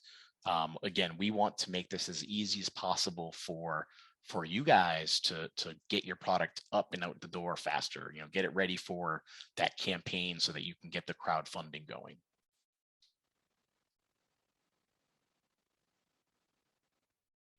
And then I think the last aspect that's really, really important is support. We want to make sure that we support you guys through this adventure and journey that you're going to have. And there's going to be ups, there's going to be downs, but we want to make sure that all the material that we were able to provide you is comprehensive, and it walks through all the steps to set up and configure and initialize and ultimately run the project as a demonstration, and then use that knowledge, use that understanding that you've gained when you got things up and running, and putting that into your prototype. You're going to have to add pieces of the hardware to your prototype. There's going to be adding a piece of the software, and that's going to be all done through the documentation and through the support channels we have here. The Analog Devices Wiki is really a great place where we do a lot of those hardware manuals and the user guides, so that it's easy to step through. We have all the pictures. It's all step by step. Highly configurable things, have a lot of options on them. So we walk through, option A, B, and C. And again, it's really, these documents end up getting kind of into the nitty gritty a little bit. We've been starting to do a lot more YouTube videos as well, finding things like unboxing videos and getting started videos, and different webinars and different walkthroughs, tutorials, general purpose learning things, even, on how to do certain blocks within the electronics themselves. And so we have a YouTube channel. It's youtube.com/circuits from the lab, that you can go and watch a bunch of these things that are up there today. And of course, if you like it, I would love you to subscribe to it. That would be super helpful for me. And it would also give you, every time we upload a new video on a new application, it would allow you to see that, and it would allow you to watch that and see if it's sparks any brilliance to one of your ideas, or maybe a new idea you've been thinking of, and you want to investigate a little bit more. And then if software is, again, it takes a long time, but it's not always perfect. So we have GitHub, and we do all the software bug trackers up there. So anything you find, you post up there, or if you have a question on if something's working properly, you can post it up there, and our team is always on that. There's hundreds to thousands of questions every month that come in up there. And so we're always on there to make sure that anything that is looking a little bit, maybe not right, we want to make sure that it gets addressed. And then for every other question that's sort of, maybe isn't, self-learning, or, a bug that you might think is in the software, we have what's called the Analog Devices Engineer Zone. And that can be a place where you can ask any question. Maybe you don't understand how something works. Maybe there's a question on the hardware. Maybe there's a question about what the software can do, or maybe how to interface it with a different controller or something of that nature. That's where we want to have that direct contact with you. And this allows us to have that channel into talking with you, where we can share some pictures, we can share some code, we can figure out how things are maybe not lining up, or maybe if something's not working properly, we can have that discussion. And again, all the engineers who do the work, they're the ones answering the questions. So you'll see myself up there, you'll see all my colleagues up there. We're always, we're always making sure that any question that comes in gets answered. So we want to hear from you, and we want to help. We want to help solve your problems at all times. So, there's never a lack of getting into us if you need some help there. And of course, you have all the Aero support too through the program. So I would say, you can always reach out to them too. But these come directly back to us if you're using any of the Analog Devices reference designs. So with that, on behalf of Christoph and myself, I'd like to thank you for taking some time and listening to me. And I hope I provided you some valuable information when you guys move forward. And hopefully you guys find some of these useful. But if you have any questions or comments, please ask now. Otherwise, you can always reach out to us through the Aero certification program and those web portals, as I mentioned. Awesome. Thank you so much, Brandon. Love all the resources and support. That's great.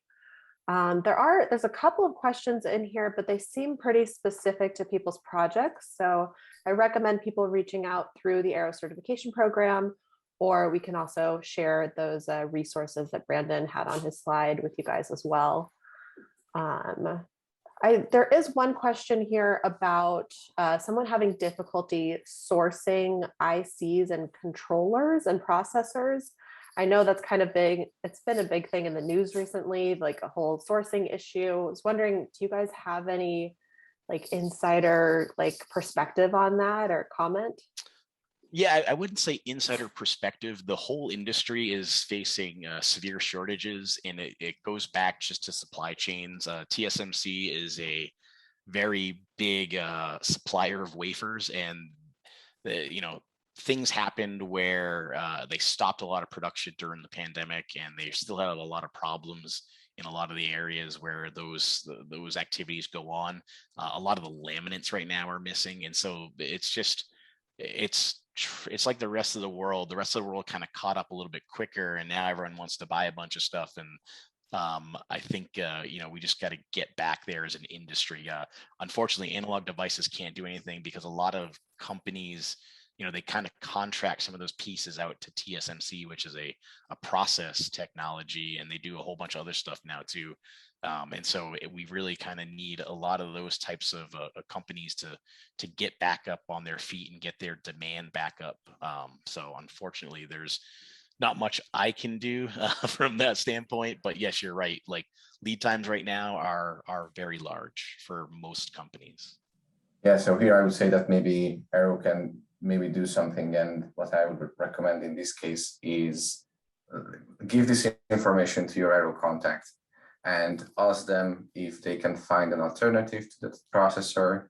I know that that's not so easy, because then oftentimes you need to port the code as well, so that brings a lot of additional changes with it. But I would definitely advise to contact Aero. I'm sure you have an Aero contact, or you will have after this meeting, and let them know what your problem is, and maybe there's a solution for you. Maybe we have reserves sitting somewhere on a shelf that we can make available for you.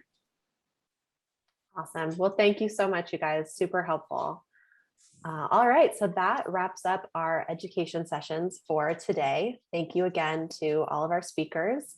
We are now going to move into the pitch competition. So let me share my screen here.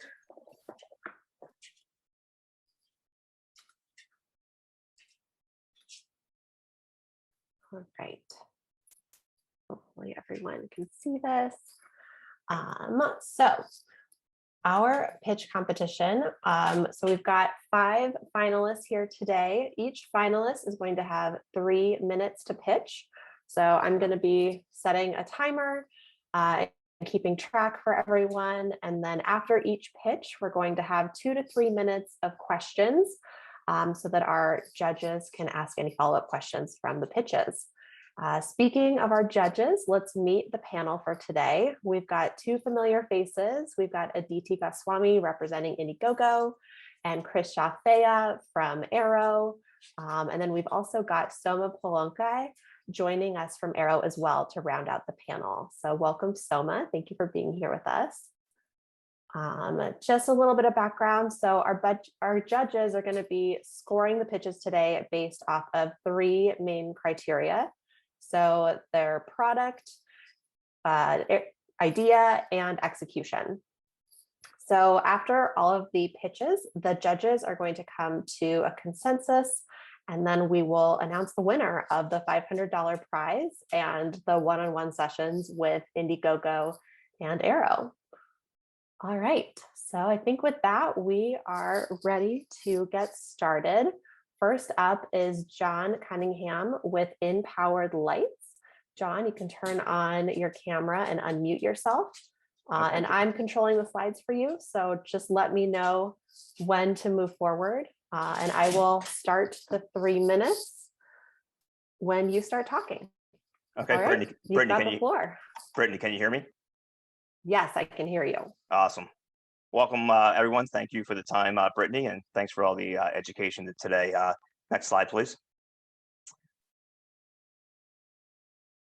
So a quick overview of Empowered Lights. Empowered Lights is a woman-owned business. We have a patented technology. You can see we have a very exciting product road that I'll show you here. We have 2 products already on market, and essentially our technology is battery backup technology. So when the power goes out, the lights come on. So we have a couple of taglines: no power or no problem, and always lit.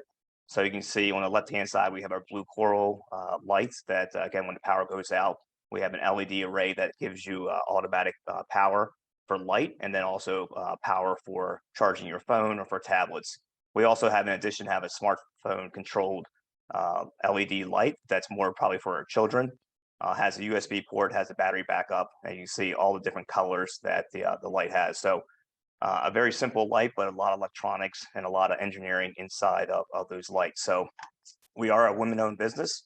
So Sherry, my wife, is the owner and CFO. Rusty is the designer and inventor of the technology, and Kathy Law is our COO with the operation. So very exciting. So next slide.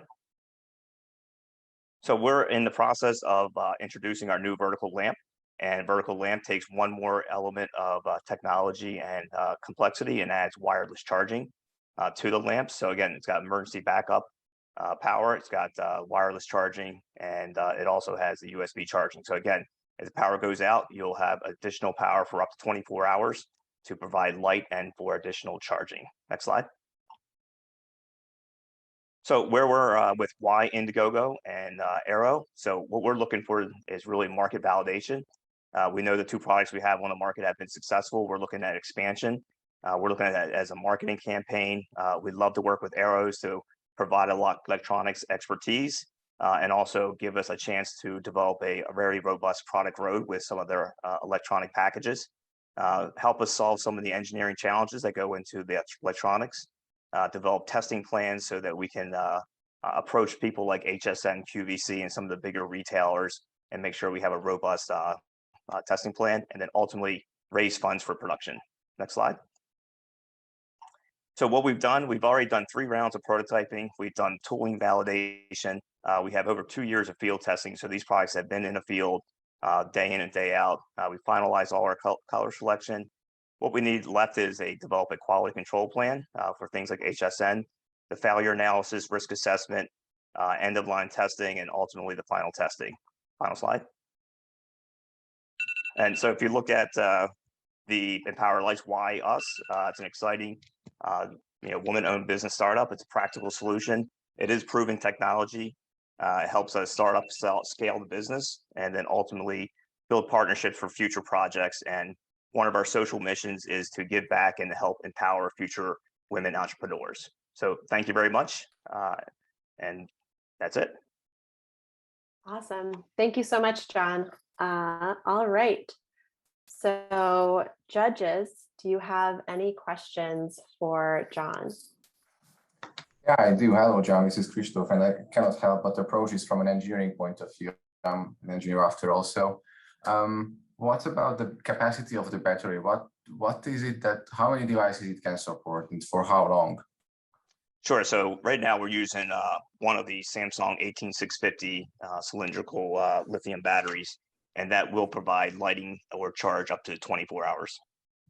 Okay. Judges, any other questions for Yeah. John? Hi, John. It is Shoma also from Aero. I have a question in terms of your timing and the volumes. When would you like to start your production, your business, and in which volumes are you thinking of?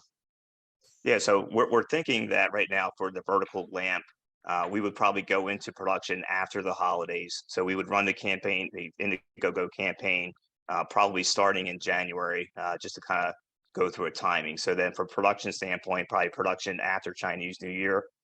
So probably call it April production planning. So launch in June. June 1st will be our ideal launch. And you know, I guess the initial run will probably do 1,500 pieces as an initial run. We had secured I guess a PO from HSN for our Lamp Angel, which was about 3,000 pieces. So our secondary run would be about 3,000 pieces for the vertical lamp, assuming we're going to get a partner like HSN. Obviously, if somebody like a Walmart or somebody else came on board, the volumes would be substantially higher, probably into the the 50,000 type mark. Great, impressive. Thank you. Thank you. Awesome. All right. Thank you so much, John. Let's move on to the next pitch. All right. So up next is Selena Tertehana. I apologize if I'm saying your name wrong. From Jaw Saver. Selena, can you turn on your camera and unmute yourself? Yep. Perfect. All right. I will start the 3-minute timer when you start talking, and let me know when to go to the next slide. Okay. Well, everyone, good afternoon. I'm actually in the Netherlands, so it's good evening over here, but good afternoon for everyone else. Well, so this pitch is going to be relevant for 1 in 5 of you, because 1 in 5 people in the audience probably grind or clench their teeth subconsciously. This can happen while you're awake or while you're sleeping. So you might be wondering, is it really an issue? Is it really that bad? So next slide. The answer is yes. So for a lot of people, the symptoms is very clear. You got tooth wear, enamel wear, chipped teeth, fractured teeth. I don't know if some of you have seen the news. Apparently during Corona, there has been a lot of people experiencing fractured teeth because their bruxism or their teeth grinding symptoms actually increase during times of stress. But other than teeth issue or dental wear, people are also experiencing jaw and facial pain, headaches, migraines, tinnitus, sore and tense neck and neck muscles.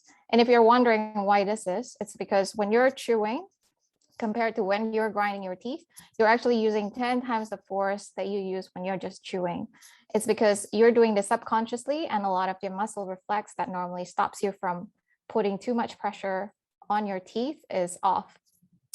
So, and I also add here relationship issues. So we started Jaw Saver because I grind my teeth and have probably spent about $5,000 on tooth work because I keep wearing my teeth down. And also my partner couldn't sleep because the noise wakes him up at night. The only solution right now that's available is mouth guard, but you can imagine wearing mouth guard, a piece of plastic to sleep, is not necessarily the most ideal or the most sexy thing to do if you are in a relationship.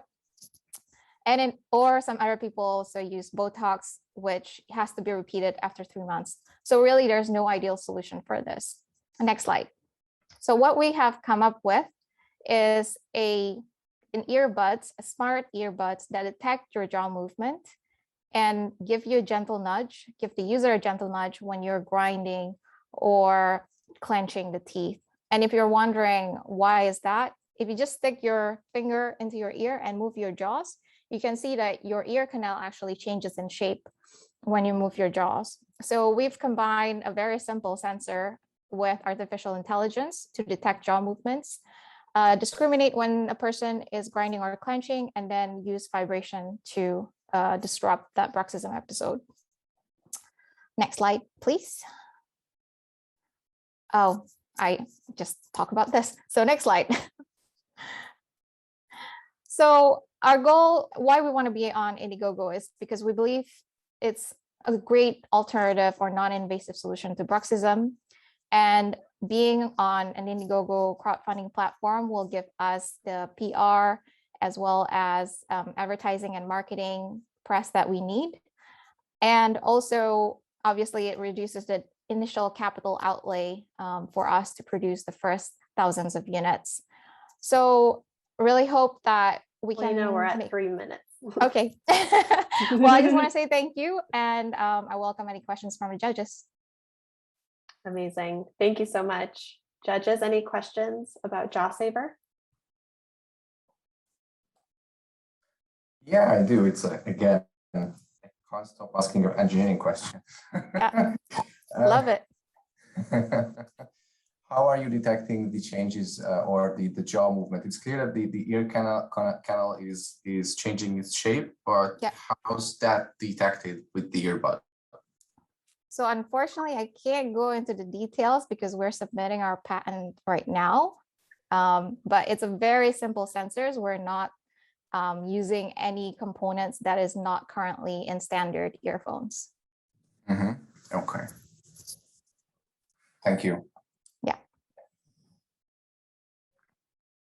And then is it a sound or a vibration? What is it, a signal that you send back to correct the motion? So both are feasible. What we've tested is using vibration, and it seems to work better than sound. People seems to adapt to sound much faster than vibration, even though both technically works. And then have Does you that answer? Yeah. Have you considered? I don't know. I'm just guessing. I'm just thinking about how the difference between a mouth guard and this device, because both are pretty simple to wear, right? I guess I get that this is a more pleasant tool, I guess, to use, right? Yeah, and also mouth guard have so bruxism has a lot to do with your breathing. So if you're adding another piece of thing in your mouth, it actually tends, for a lot of people, especially if you have small mouth like myself, it impedes breathing and it actually makes your bruxism worse. It's something that have been studied for a while, but no one ever talks about it. So what we want to do is get people to move away from the mouth guard. And also mouth guard actually doesn't stop anything. It just kind of covers the teeth, but it doesn't really provide the stimulus for the person to stop grinding or clenching. Thank you, Selena, so much. Yeah, thank you. Awesome. Thank you. All right, let's move to the next pitch. Up next is Noel Patansu from Smokeless Chimney. So here we go, Noel. Let me just get the timer ready and let me know when to move the slides for you. All right, here you go. I'm Noel Patansu. Go to the next slide, please. Hello, I'm Noel Patansu. I'm a fire expert, and I want warm homes for everyone. I'm Acumenor DBA Smokeless Chimney. All right, the problem is that smoke is a concern for everyone, and wood stoves are used by a lot of people and emit PM 2.5, and people want warm homes, and now they're starting to fine people up to $1,000 for emitting too much smoke. Wood is a biomass, so it's better than fossil fuels in some regards. Next, please. Looking ahead, air quality in the home is going to be a big issue. We don't want things like carbon dioxide, carbon monoxide, PM 2.5 in our homes. If we make small adjustments to the ventilation, we can correct that. but wood stoves are going to need to be monitored and controlled for clean burning. Next. These are our prototypes. Whoop. They were there for a minute. These are our prototypes.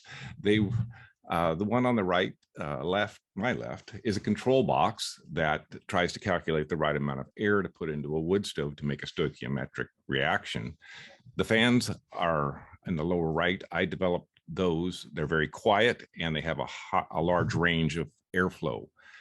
I'm developing right now this the unit on the right that generates a little bit of power to power some sensors and opacity sensor and communicate with the control box as to whether it's doing a good job. That's much like automotive fuel injection from the 80s to the 2000s did. They tried to clean up the cars. I'm trying to clean up all the existing wood stoves. Next. All right. We want to make these in mini factories in the USA. My business philosophy is everything's included in the price. And we want our customers to send the products back to us in the off season so we can make upgrades, calibrations, maintenance. And we expect our products to last around 25 years. At least I'm trying to design them so that they last 25 years. And we're an advocate for right to repair. We would like people to repair our devices when they feel comfortable doing so. Next. Market potential. There's about 10 million operating wood stoves in the USA alone, 1 to 2 million in Canada. Finland has 2 wood stoves per house. 3 billion people heat or cook with biomass at least once each year, according to the World Health Organization. We see a growing market for these things. Anytime you have a fire in your house, you probably should keep a good eye on it, and people aren't really good at watching the fires. So we think electronic monitoring systems for wood stoves are going to be needed in the future. Next. These are the people. Right at 3 minutes too, so quick wrap up. Yeah, go to the last slide. And that's me. That's how to get a hold of me. I'm done. Questions? Amazing. Thank you, Noel. I know the 3 minutes are going by super fast. Judges, any questions for Noel? Just one quick question from my side. Will your product be battery powered? Yes, there's a backup battery. I have 3 18650s in series, and they're generating 12 volts. And that's so that if the power goes out, the wood stove can continue operating. The chimney mounted section uses TEGs to generate power. It will have a battery as well. Great, thanks. Noah, this is Christoph again. I'm struggling to understand how you place this on the stove. Is it placed at the front, at the opening? Is it placed in the chimney? That wasn't really clear for me, at least. Okay, yes, that's a complicated. We are injecting air into the air import of a wood stove. Every wood stove has a slightly different air intake mechanism. And then we are looking at the smoke as it exits the chimney at the top. So it's before the wood stove, and it's also after it at the top of the chimney. So we do have to adapt to every wood stove, and that's an issue we are addressing, because it'll require fabrication, and most wood stoves I can adapt to. Some of them I can't. Right. Yeah, because then my follow-up question was how you place the sensor in the chimney to measure the output, or do you need to put a hole in it, or? Yeah, I put it on the top of the chimney at the exit point. It'd be the cap, and then all the parts are removable, so they attach with magnets or with a simple attachment point, so they can be removed easily. Okay. Okay, thank you. My pleasure. Awesome. Thank you so much, Noel. My pleasure. Thank you. All right. Next is Ignacio Cuesta from OneUp. Ignacio, if you want to turn on your camera and unmute yourself. And then I'm just going to switch over really quick to this PowerPoint. Ignacio, are you there? Yes. Thank you, Perfect. Brittany. Hello, Let me everyone. just, I'm really proud to present you one app. It's it's an smart light collar, but let's start. So next slide, please. So as you know, water is not our natural environment for humans. A lot of people die every day. It's the third leading cause of accidental death in the world. So, and there is no solution for it. So next slide, please. So as you can see, every athlete from any water sport that requires to stay in contact with the water, they don't have any safety solution. There exists some life jackets, but they are from sailing or for something like that, but not to stay in touch with the water. So every water sport athlete has no solution to stay safety and to prevent drowning. So we start to think about in a solution. But first of all, we have to know something about our brain survival mode. So next slide, please, and listen to it, please. Did you know that when you become unconscious underwater, your brain prevents you from inhaling water for 10 to 40 seconds?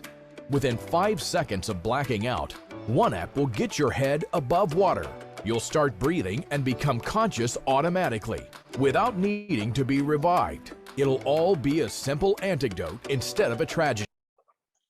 So next slide, please. It's important to know that. Did you know that when you become unconscious underwater from drowning, we have a margin of 30 to 40 seconds to get the head over the water. So you will start breathing again automatically by your own, and you will recover conscious by your own.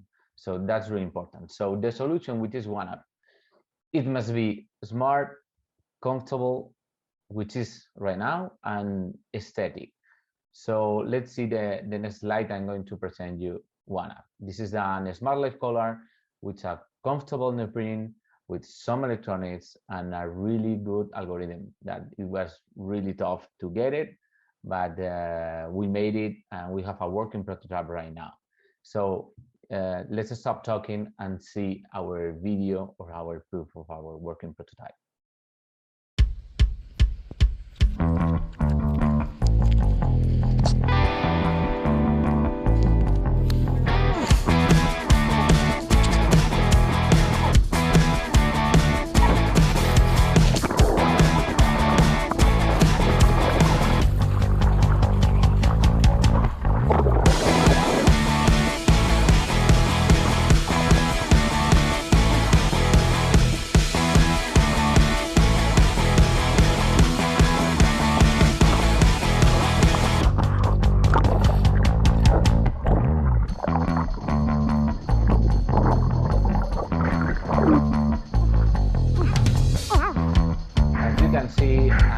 Diving in, I'm swimming, I'm doing a lot of stuff, and it's going to inflate just in the moment I get unconscious and I'm over.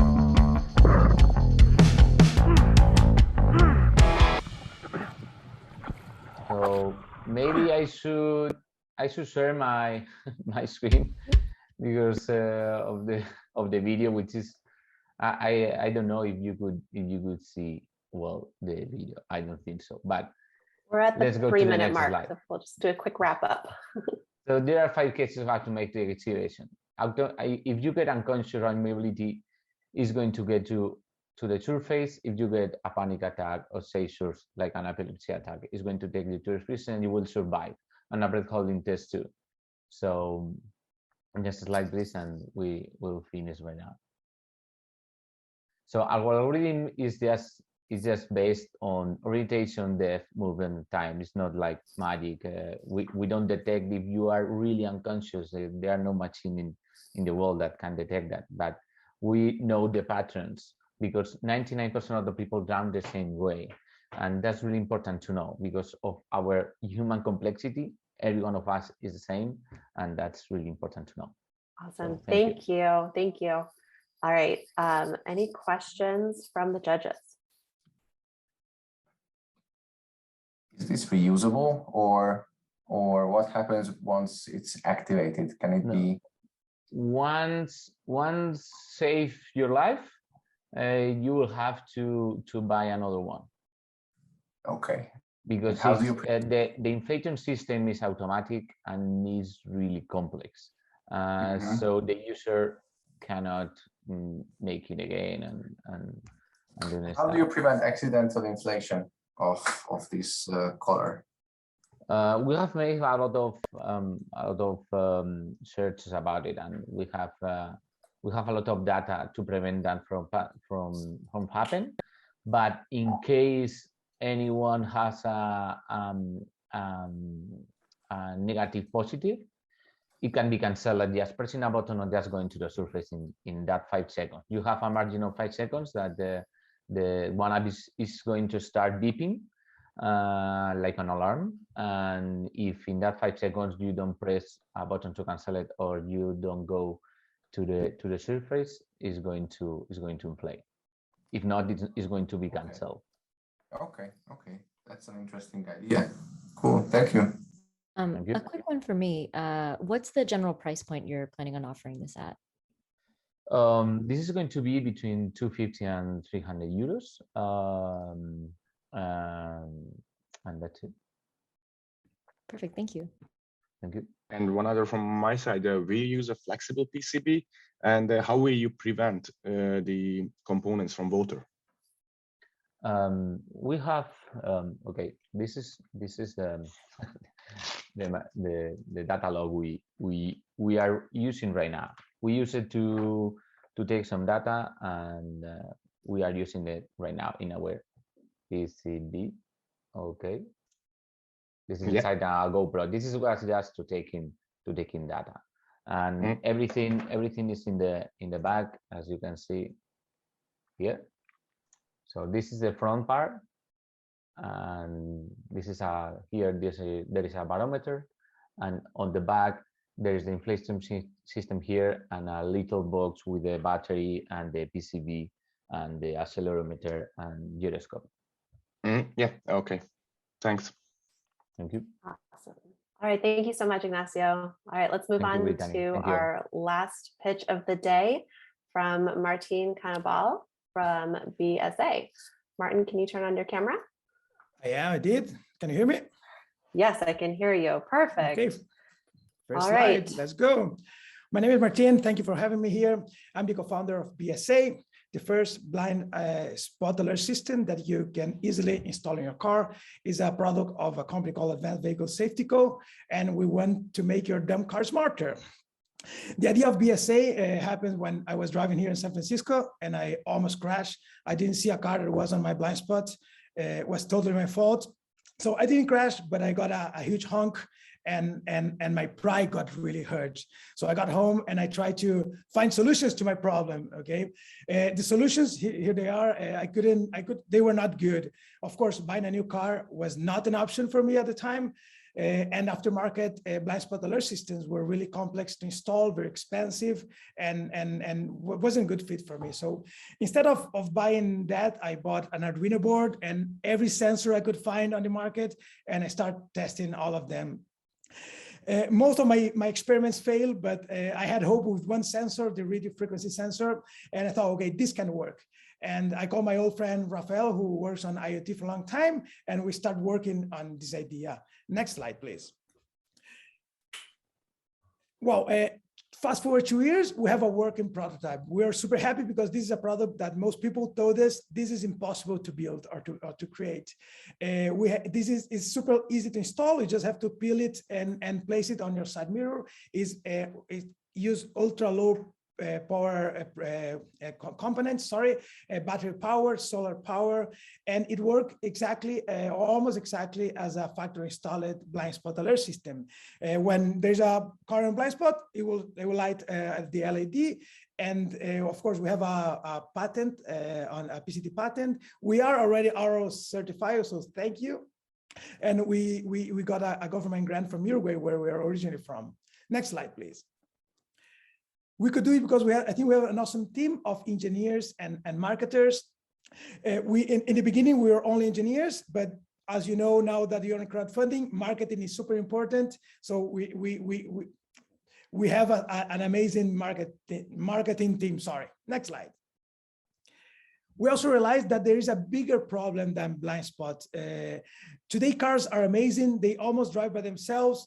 They help you to keep in lane. They help you stop if you are distracted, and drivers want that. So next slide.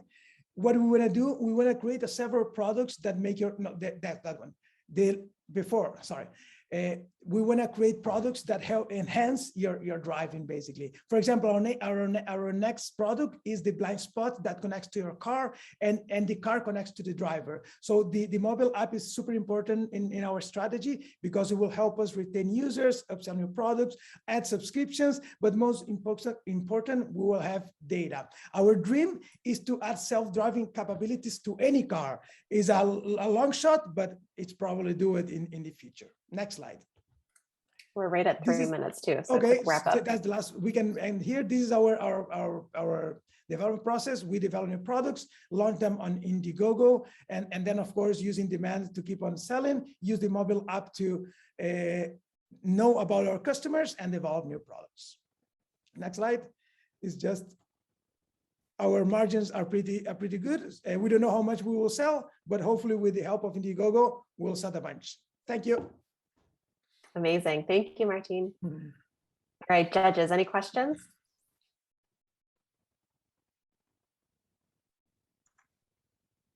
Did you mention that it's solar powered? Yes, we did. In the beginning, we were using ultra low radio frequency sensor, but it was not good enough. So now we're adding a solar array, so you don't have to charge as often. Okay, so between 6 months and a year with the solar power, it will be good enough. Great. No more questions? Was I too fast? No, just one other. How much space will it need on the mirror? Well, it's around 6 centimeters to 4 centimeters. The mirror itself, like everything, the smart mirror. Yeah. We have a demo if you want to show it. Great, thank you. Thank you, guys. Awesome. Thank you so much, Martin. All right, that wraps up our pitches for today. I'm very impressed with all of you. Thank you so much. We're going to give the judges a quick 2 minutes or so to lock in their decision. So go ahead, we could take a 60-second break. We'll be right back to announce the winner. Feel free to drop your predictions or comments into the chat. Who do you think is going to win? Which one is your favorite?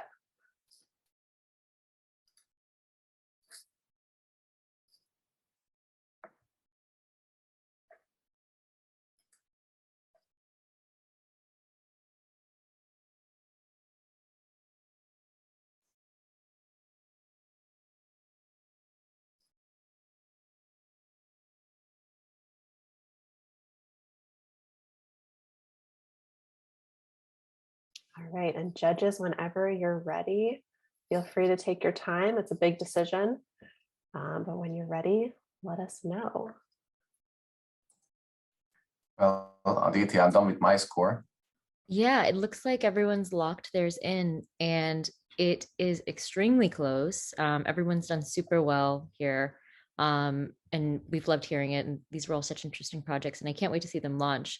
But by a slim margin, we have a winner, and it is BSA with the blind spot alert.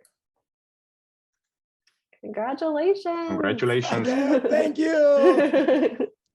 That's awesome. Oh, I can't believe it. I thought it was so fast. No one understood what I was saying. No, it was loud and clear. Oh, great job. I thank you so much. Absolutely. Super happy. Yeah, so you won $500 and exclusive one-on-one sessions with Aero and Indiegogo. So we'll reach out after the event and coordinate all the details with you. But again, great job to our other finalists today. Really looking forward to seeing all of your products on Indiegogo someday, hopefully soon. Yeah, and also feel free to connect via the Aero certification program. I think we can have some huge work together, which we can do. Absolutely, absolutely. All right, well, that is the end of our boot camp today. Thank you again to all of our speakers and judges and finalists and our amazing audience. Thank you for tuning in, and we will see you at our next online event. Have a great day or great evening, everyone. Thanks for attending. Thank you. Bye, everyone. All right. Bye. Thank you. Bye, everyone. Bye, everyone.